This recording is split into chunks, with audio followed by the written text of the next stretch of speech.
बाढ़ शिविर का किया निरीक्षण, बाढ़ पीड़ितों की सुनी समस्याएं।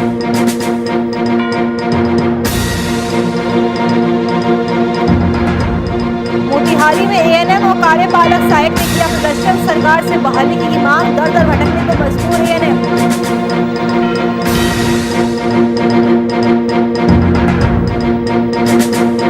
भारी बारिश ने बढ़ाई लोगों की मुसीबतें, पीएन सिंह डिग्री कॉलेज में भरा घुटनों तक पानी, पानी में निकलकर परीक्षा देने जा रहे छात्र।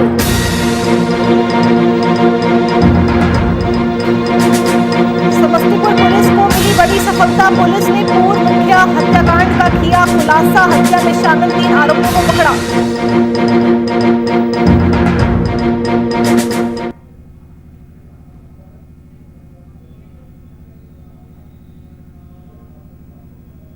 नमस्कार, वीआईपी न्यूज देख रहे हैं आप, मैं आपके साथ नूपुर सक्सेना। चलिए नजर डालते हैं बिहार झारखंड की खबरों पर। बिहार के मुख्यमंत्री नीतीश कुमार ने आज आरा में, सोन और छपरा में गंगा के जलस्तर का जायजा लिया। साथ ही उन्होंने छपरा में सामुदायिक रसोई और कोरोना टीकाकरण केंद्र का भी निरीक्षण किया। मुख्यमंत्री नीतीश कुमार ने सड़क मार्ग से इन क्षेत्रों का दौरा किया। इस दौरान उन्होंने पदाधिकारियों को कई निर्देश भी दिए। छपरा के डोरीगंज स्थित मुसेपुर चौक के पास एक दिव्यांग सीएम नीतीश की गाड़ी के सामने आ गया। सीएम नीतीश ने गाड़ी से उतरकर दिव्यांग की समस्याओं को सुना। दिव्यांग ने सीएम नीतीश को बाढ़ से हो रही परेशानी और इंदिरा आवास न मिलने की व्यथा से भी अवगत कराया। सीएम ने दिव्यांग की बातों को बड़े ही ध्यान से सुना और मौके पर मौजूद अधिकारियों को तत्काल शिकायत को दूर करने का निर्देश भी दिया।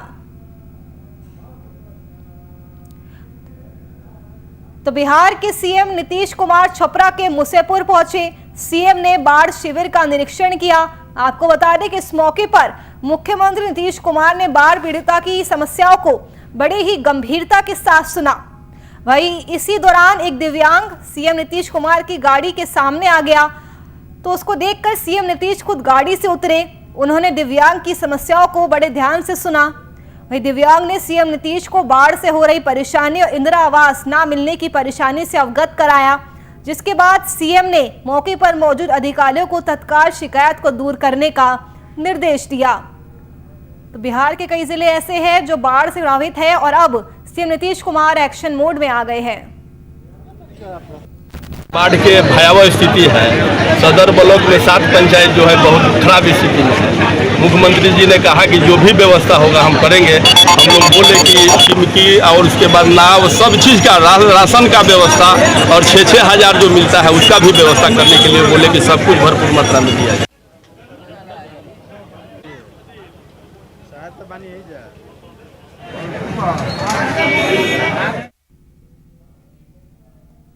औरंगाबाद जिले के दाऊदनगर ब्लॉक में समाज सेवी स्वर्गीय लखन प्यारे सिंह की 11वीं पुण्यतिथि मनाई गई। इस मौके पर मौजूद लोगों ने उनके स्मारक पर श्रद्धा सुमन अर्पित कर उन्हें नमन किया। कार्यक्रम में मुख्य अतिथि के रूप में पूर्व केंद्रीय मंत्री डॉक्टर कांति सिंह, जहानाबाद के विधायक कृष्ण मोहन उर्फ सुधे यादव समेत कई लोगों ने उनके स्मारक पर श्रद्धा सुमन अर्पित कर उन्हें नमन किया।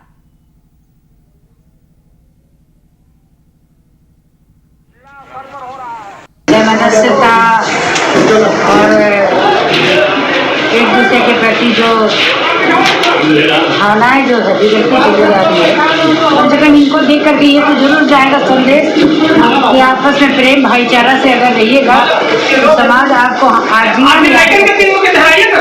और सरकार की जो नीतियां है वो तो आप देख ही रहे हैं।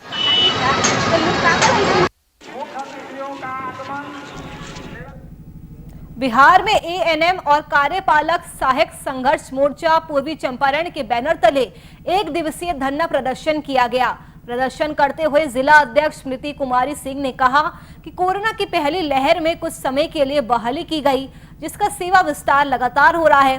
फिर हमारी 3 महीने के लिए बहाली हुई, लेकिन 2 महीने हटा दिया गया। ये नाइंसाफी हो रही है। हम जिला प्रशासन समेत सरकार से मांग करते हैं कि कोरोना की पहली लहर में जिस तरह एएनएम अस्थायी अनुबंध पर बहाल की गई और उसे लगातार सेवा विस्तार पर रखा गया है, उसी तर्ज पर हमें भी सेवा विस्तार का रोजगार का मौका दिया जाए।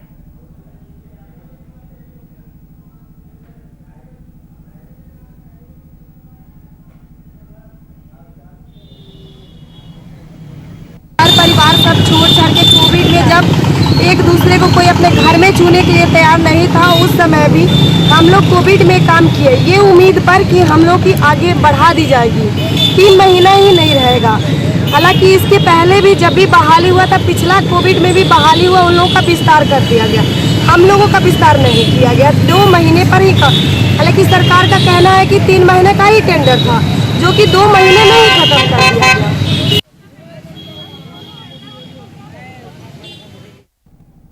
बिहार में भारी बारिश के चलते बाढ़ जैसे हालात पैदा हो गए हैं। आपको बता दें कि छपरा के पीएन सिंह डिग्री कॉलेज पूरी तरह से जलमग्न हो चुका है।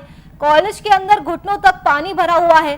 छात्रों का कहना है कि बढ़ते पानी की वजह से लोग ठेले और ट्रैक्टर पर बैठकर अंदर जा रहे हैं। जो आप तस्वीरों में साफ देख सकते हैं छात्रों को किस तरह से आने जाने में परेशानी हो रही है।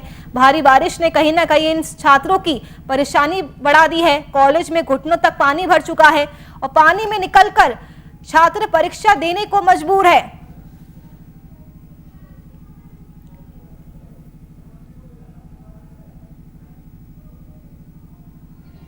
बहुत परेशानी हो रहा है। भीग को तो आना पड़ा, फिर ट्रेन पकड़ना पड़ा, फिर ये पीएन सिंह कॉलेज में पानी बहुत फैलना पड़ा। इसके लिए कोई सरकार के पास सुविधा ही नहीं है। जो कंडीशन है अभी इस कॉलेज में, उसके अनुसार सरकार को कोई सुविधा देनी चाहिए थी, क्योंकि इतने दूर हम लोग पानी में हिल कर और उसके बाद कपड़ा गीला है, 2 घंटा तक एग्जाम देंगे, इन्फेक्शन भी होगा, पता नहीं कितनी प्रकार की बीमारियां होंगी, कितनी प्रकार की इस पानी में कचरा होगा। काफी ज्यादा परेशानी हो रही है। अभी पाँव से ऊपर पानी लग चुका है और काफ़ी दिक्कत से हम लोग को एग्जाम देने जाना पड़ रहा है। CET इंट्रेंस टेस्ट की परीक्षा है।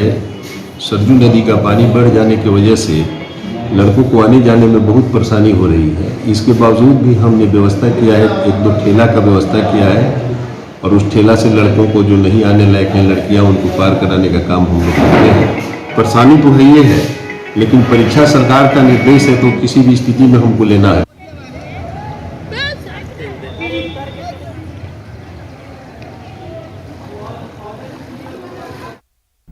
समस्तीपुर पुलिस को एक बड़ी सफलता मिली है। आपको बता दें कि पुलिस ने बीती 6 अगस्त को हुए पूर्व मुखिया हत्याकांड का खुलासा कर दिया है और पुलिस ने बताया है कि हत्या में शामिल 3 अपराधियों को भी गिरफ्तार कर लिया गया है। फिलहाल पुलिस ने आरोपियों से गिरफ्तार करके उनसे पूछताछ कर रही है।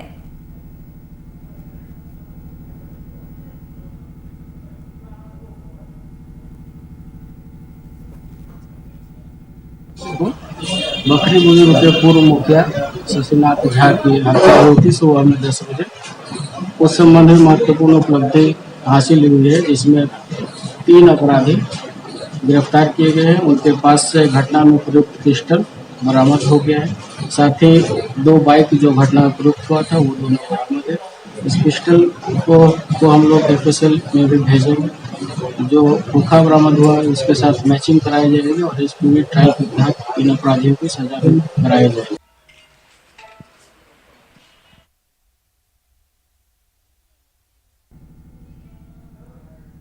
मधुबनी पुलिस को एक बड़ी कामयाबी मिली है। आपको बता दें कि राज्य में पूरी तरह से शराबबंदी लागू है, लेकिन बावजूद इसके शराब माफिया बड़े स्तर पर शराब का खेल चला रहे हैं, जिसको लेकर पुलिस भी पूरी तरह मुस्तैद है। और इसी कड़ी में पुलिस ने 600 कार्टून विदेशी शराब जब्त की है। फिलहाल पुलिस ने शराब को बरामद कर आगे की कार्रवाई शुरू कर दी है।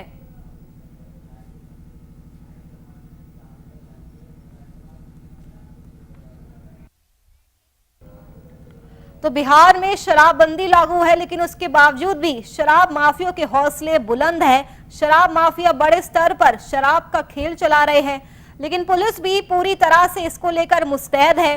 इसी कड़ी में पुलिस ने 600 कार्टन विदेशी शराब बरामद की है। फिलहाल पुलिस ने शराब को जब्त कर आगे की कार्रवाई शुरू कर दी है। तो मधुबनी पुलिस को एक बड़ी कामयाबी मिली है, क्योंकि राज्य में पूरी तरह शराबबंदी लागू है, लेकिन बावजूद इसके शराब माफिया बड़े पैमाने पर शराब का खेल चला रहे हैं। पुलिस भी पूरी तरह से मुस्तैद है। पुलिस ने 600 कार्टन विदेशी शराब बरामद की है और इस शराब की कीमत 60 से 65 लाख रुपए के बीच में बताई जा रही है। तो फिलहाल पुलिस ने शराब को बरामद कर आगे की कार्रवाई शुरू कर दी है।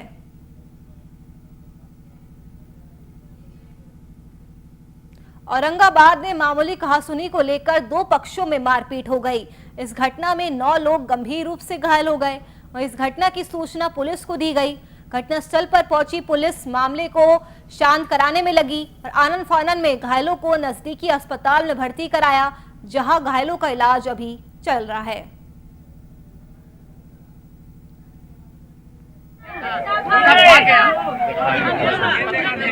मन को दे दिया बंदूक दरोगा दिया वो बंदा खावा कौन दिया तो उसका किलवा छोड़ा लगा ऊपर में और छोड़ा लगा ना तो हमने मेहरान का तो अपन गोली कवार में लिया होगा पर वो उतने इनका मार के पार दिया।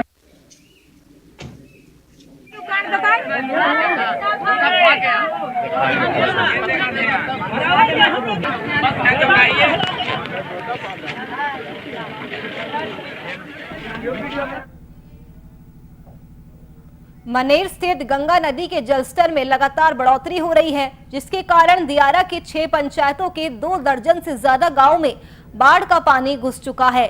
हल्दी छपरा, नैका टोला, पुरनका टोला समेत कई गांव पानी पानी हो गए हैं। पश्चिम दियारा की सड़कों को जोड़ने वाली मुख्य सड़क रामघाट के पास बाढ़ से पानी में डूब गई है, जिससे आवागमन पूरी तरह से बाधित हो गया है।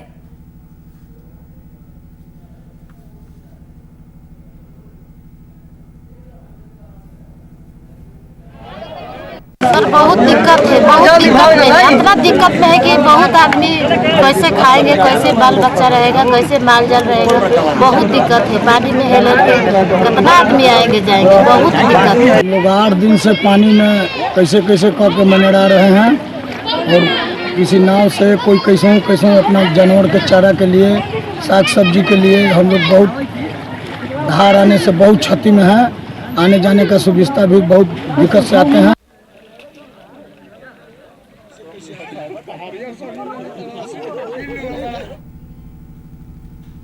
पटना के जक्कनपुर के पुरंदरपुर मोहल्ले में जमीन खरीद में पैसे को लेकर किए गए लेन देन का विवाद चल रहा है।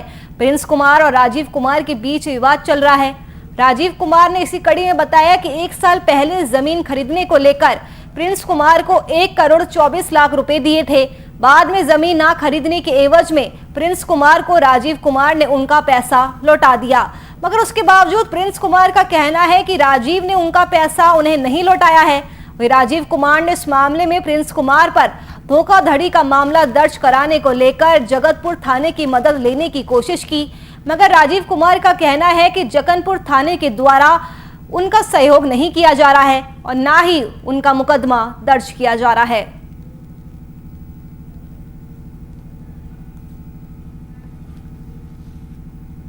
जमीन संबंधी मामला है।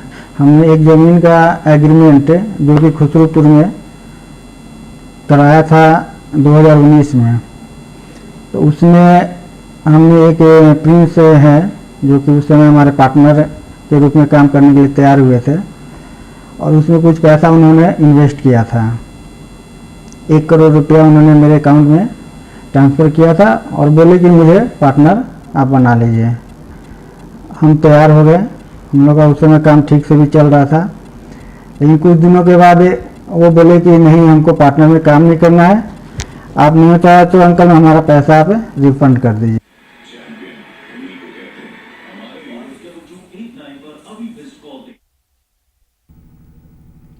पाकुड़ में जिला प्रशासन की ओर से आयोजित होने वाले स्वतंत्रता दिवस के मुख्य समारोह की तैयारी जोर शोर से चल रही है।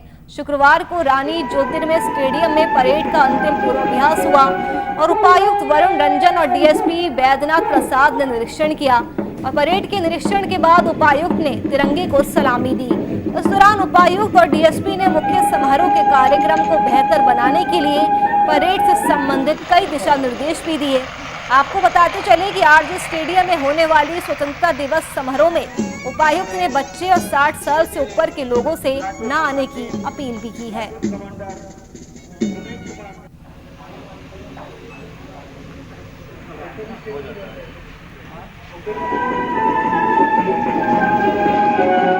जैसा कि सरकार का दिशा निर्देश आया है, इसके अनुसार हम लोग लिमिटेड वे में जो कोविड प्रोटोकॉल्स है उसको देखते हुए हम लोग स्वतंत्रता दिवस का आयोजन कर रहे हैं। इसमें जो हर साल जो मेजर प्रोग्राम्स होते थे जिसमें काफ़ी भीड़ होती थी, सांस्कृतिक कार्यक्रम, प्रभात फेरी, ये सब उन चीज़ों को दूर रखा गया है।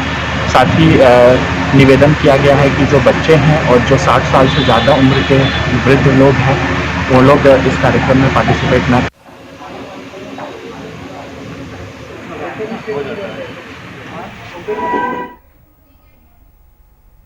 मोतिहारी में स्वतंत्रता दिवस के तहत खुफिया इनपुट पर रेलवे स्टेशन की सुरक्षा बढ़ा दी गई है।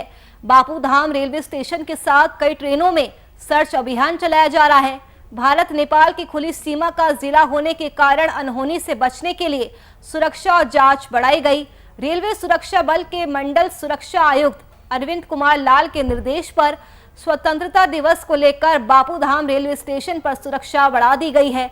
इस अभियान का नेतृत्व आरपीएफ के पोस्ट कमांडर अर्जुन कुमार यादव और जीआरपीएफ थाना अध्यक्ष शशि कपूर के द्वारा किया जा रहा है। वहीं रेलवे स्टेशन से खुलने वाली सभी ट्रेनों और प्लेटफॉर्म पर विस्फोटकों और अन्य संदिग्ध पदार्थों की गहन जांच की जा रही है। और इस अभियान में आरपीएफ और जीआरपी के जवानों ने सभी ट्रेनों की बोगियों में यात्रियों के बैग और सामान को खोलकर गहन तलाशी ली है।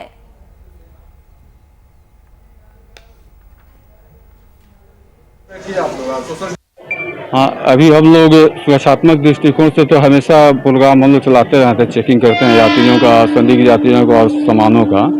लेकिन अभी खास करके स्वतंत्रता दिवस को ध्यान में रखते हुए हम लोग विशेष अभी चेकिंग कर रहे हैं और सारे लोगों को सतर्क कर रहे हैं।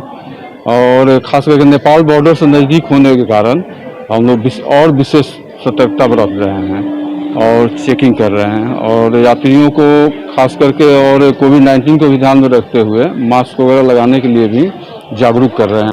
जब दरभंगा में जो ब्लास्ट की घटना जब सामने आई थी उसी दिन हमने निर्देश जारी कर दिया था पूरे समस्तीपुर मंडल को, जिसमें मोतिहारी आरपीएफ पोस्ट के हमारे जो बल सदस्यगण हैं, हमारे निरीक्षक प्रभारी हैं, उनको भी हमने अलर्ट कर दिया था। जनरल पत्र के द्वारा, निर्देश के द्वारा भी और पर्सनली बात करके भी इनको अलर्ट कर दिया गया था कि चेकिंग वगैरह बढ़ाएं और किसी तरह का वारदात नहीं हो, किसी घटना इस तरह की नहीं घटे, रेलवे एरिया में सुरक्षा व्यवस्था बेहतर रूप से कायम हो, इसके लिए पूरी कोशिश करें।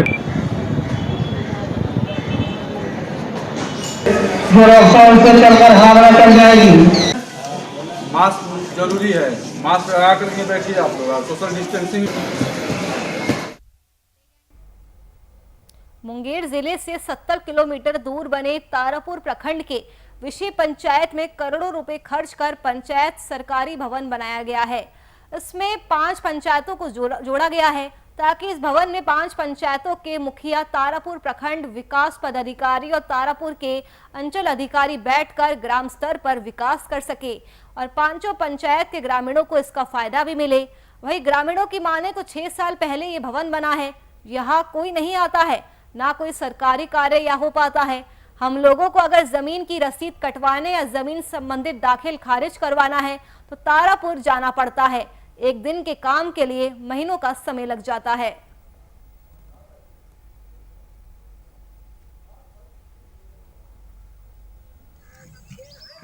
जिला अधिकारी को, सभी जिला को निर्देश दिया गया कि जितने भी पंचायत सरकार भवन बने हैं वहाँ आरटीपीएस सेंटर 15 तारीख के बाद चालू कर दिया जाए। अब नियमित रूप से जो छोटे मोटे काम के लिए ब्लॉक जाना पड़ता है वो यहीं पर काम होंगे।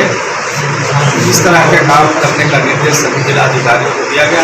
मैं समझता हूँ 15 तारीख के बाद से यहाँ पर आरटीपीएस सेंटर काम करना शुरू करें। एक जिला परिषद क्षेत्र का जो एरिया था वो ये पंचायत सरकार भवन है। अच्छा, यहाँ सरकार का छोटा मोटा जैसे दाखिल खारिज, आपका सीओ का बैठना, कर्मचारी का बैठना, रसीद काटने का था, या अभी जो सर्वे हो रहा है तो सर्वे का कर्मचारी तो बैठ रहा है, कभी कभी रसीद काटने वाले लोग भी आते हैं, यहाँ भी कटता है। बोला कि यहाँ वीडियो सर आया हुआ था, मुखिया जी था साथ में, तो उसने बोला कि सर जो कि यहाँ इधर का आदमी चाहिए, तो हम जो कि हमको बोला ठीक है ये लड़का रहा था, इसी को रख दीजिए। तो उसी समय हमको सर रख लिया, बोला कि आपको जो कि पेमेंट किया जाएगा, हमको रख लिया। उसी टाइम से अभी 2016 से अभी तक 2021 हो गया सर, ये पेमेंट हमको दे दिया है। कितने हो चुके हैं? 6 ईयर। अच्छा, 6 साल कंप्लीट हो चुका है। और जितने का भवन ये बना है, हमको लगता है उसका 1% भी यूज नहीं हुआ है। ना तो यहाँ किसी दिन मुखिया बैठे हैं आज तक, जबकि 5 पंचायत के मुखिया बैठने का है। लेकिन यहाँ अभी तक एक मुखिया कभी दर्शन नहीं होता 15 अगस्त 26 जनवरी को छोड़कर। तो सिर्फ झंडोत्तोलन के लिए यहाँ काफ़ी अच्छे से मनाया जाता है, इसके अलावा कुछ भी यहाँ पे।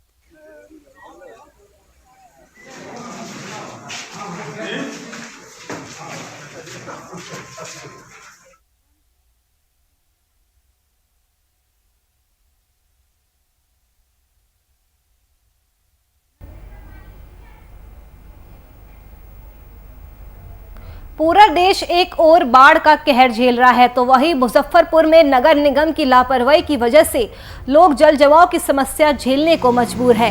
इन दिनों गंगा नदी अपना रौद्र रूप दिखा रही है तो वहीं उत्तर बिहार की नदियां बूढ़ी गंडक और अन्य नदियों के तेवर भी थोड़े कमजोर जरूर हुए हैं। ग्रामीण इलाकों में बाढ़ के प्रकोप में कमी आई है।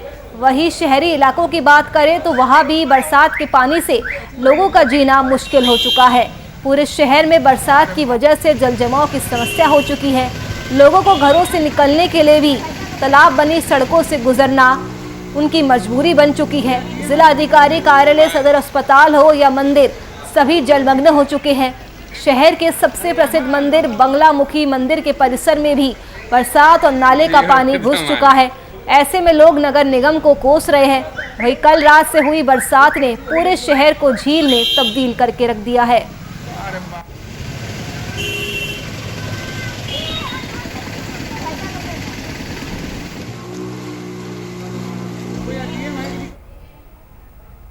छपरा के व्यवहार न्यायालय को इंसाफ का मंदिर कहा जाता है, लेकिन उसकी हालत देखते ही बन रही है। खुद मंदिर के न्यायाधीश मंदिर तक पहुंचने के लिए काफी मशक्कत करते हैं। उन्हें पानी से होकर न्यायालय तक पहुंचना पड़ता है। अधिवक्ता या मुवक्किल इस जल जमाव में अपने कपड़े उठाकर जैसे तैसे न्यायालय में पहुंचने के लिए मजबूर है। अधिवक्ताओं का कहना है कि थोड़ी सी बारिश क्या हुई कि पूरा शहर पानी पानी हो गया, लेकिन आज न्याय का मंदिर भी इस जल जमाव से अछूता नहीं रहा। नगर निगम जब से बना है तब से आज तक सिर्फ नरक ही देखने को मिला है। सभी नाले बंद पड़े हैं। सफाई के नाम पर सिर्फ खानापूर्ति की जा रही है और जिला प्रशासन मूक दर्शक बना हुआ है।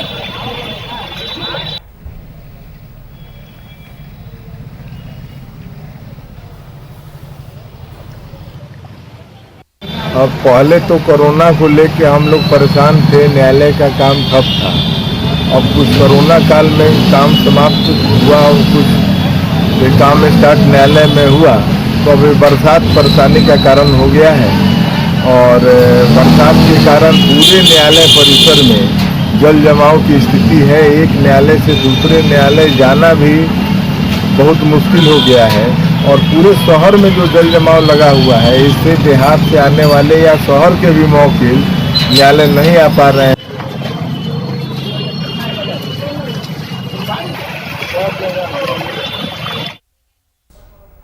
चलिए फिलहाल के लिए इस बुलेटिन में मेरे साथ बस इतना ही। देश और दुनिया की तमाम खबरों के लिए आप देखते रहिए VIP न्यूज़। नमस्कार।